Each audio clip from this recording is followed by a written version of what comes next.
ব্রিটেনের মানুষ যেন হঠাৎ করেই এমন এক আবহাওয়ার মুখোমুখি হলো যা আগে খুব কমই দেখা গেছে। টানা দ্বিতীয় দিনের মতো ভেঙে গেল তাপমাত্রার রেকর্ড। পশ্চিম লন্ডনের কিউ গার্ডেনে মঙ্গলবার তাপমাত্রা উঠে যায় 35.1 ডিগ্রি সেলসিয়াসে। ওয়েলসেও ইতিহাসের সবচেয়ে উষ্ণ মে মাসের দিন রেকর্ড হয়েছে। শুরুতে অনেকেই উষ্ণ আবহাওয়াকে উপভোগ করছিলেন। পার্কে, রাস্তায়, খোলা জায়গায় মানুষ রোদ উপভোগ করছিল। কিন্তু ধীরে ধীরে বোঝা গেল এই গরম শুধু আনন্দের নয়, বিপদেরও। হ্যালিফ্যাক্সের কাছে এক কিশোরের মৃত্যু হয় পানিতে নেমে। আরও কয়েকজন তরুণ নদী, লেক আর জলাধারে নেমে বিপদে পড়ে।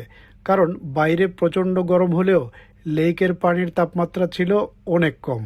এতে শরীরে কোল্ড শক তৈরি হয়, অর্থাৎ শ্বাস নিতে কষ্ট হয়, হৃদস্পন্দন ও রক্তচাপ বদলে যায়, আর মানুষ খুব দ্রুত বিপদে পড়ে যায়। এদিকে দেশের কৃষকেরাও বিপাকে পড়েছেন। হেয়ারফোর্ডশায়ারের এক কৃষক বলছিলেন, মাত্র 6 সপ্তাহ আগে তিনি বিট চাষ করেছিলেন। তখন আবহাওয়া ছিল চমৎকার, কিন্তু এই তীব্র গরম এত দ্রুত চলে আসবে তা তিনি ভাবেননি।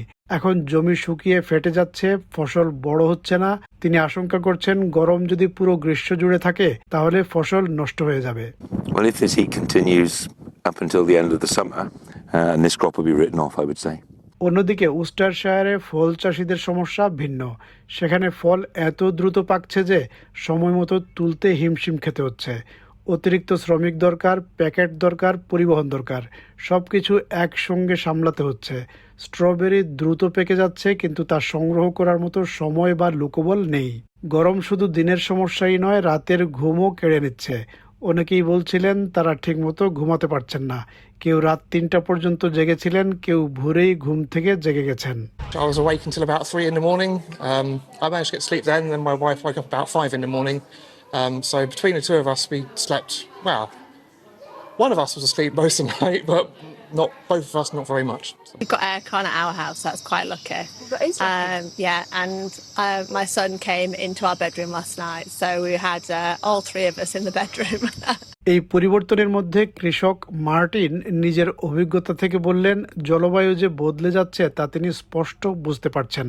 ছোটবেলায় ইংল্যান্ডে এমন গরম ছিল না। এখন মানুষ বেশি সময় শর্টস পরে থাকে, খোলা আকাশের নিচে ক্যাফে বেড়েছে, আবহাওয়ার ধরনই যেন বদলে গেছে।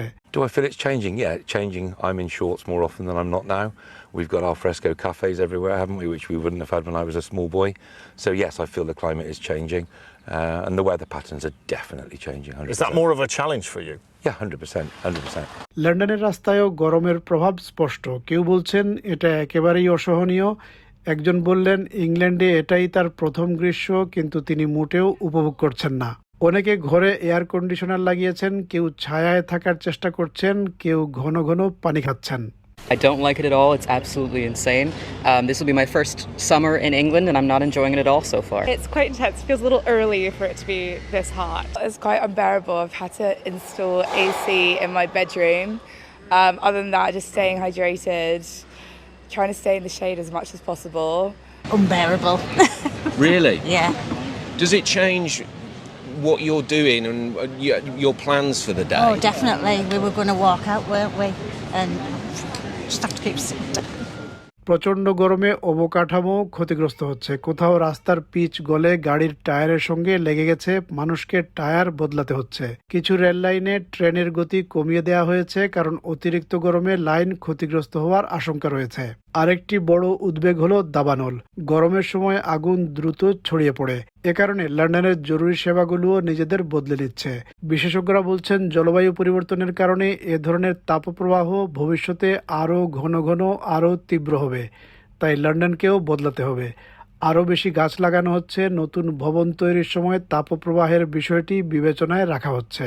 স্পেনের সেভিলের মতো শহরগুলো ইতিমধ্যেই তাপমাত্রাকে আলাদা দুর্যোগ হিসেবে বিবেচনা করছে। Our infrastructure is not designed for dealing with this heat, and it can't be done overnight. So we do need to move much more quickly, but we're going to require an investment, because if we don't invest to make these changes, London will no longer be a desirable place to live and work, and that would be disastrous for it as a national and international city.